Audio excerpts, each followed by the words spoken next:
বিশ্ব মুসলিম নেতৃবৃন্দ আপনারা ইসরায়েলের বিরুদ্ধে একযোগে আক্রমণ করে ইসরায়েলকে নিশ্চিহ্ন করে দিতে হবে।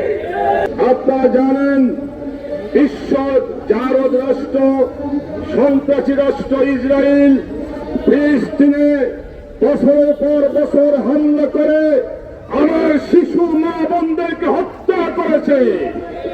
সোনায় ভাইরা আমার, তার এই ধারাবাহিকতায় গত কয়েকদিন আগে ইরানে তারা আক্রমণ করেছে, ইরানের অনেক বড় বড় সরকারি কর্মকর্তাকে হত্যা করেছে। এর প্রতিবাদে ইরান তাদেরকে প্রতিরোধ করার জন্য হামলা করেছে।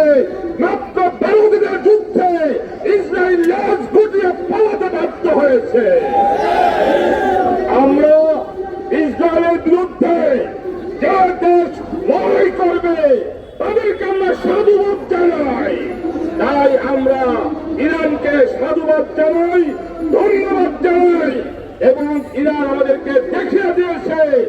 আমি মুসলিম বিশ্বকে অনুরোধ করব, শুধু হুঙ্কার আর প্রতিবাদ করলেই চলবে না এবং ইসরায়েলের বিরুদ্ধে ইরানের মতো প্রতিরোধ হামলা করে ইসরায়েল নামক রাষ্ট্রকে বিশ্বের মানচিত্র থেকে মুছে ফেলতে হবে ইনশাআল্লাহ।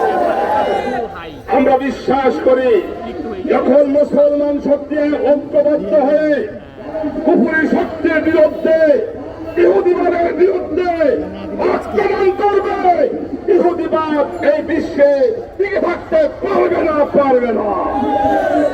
তাই আমি আজকের এই সমাবেশ থেকে পরিষ্কার আহ্বান করি,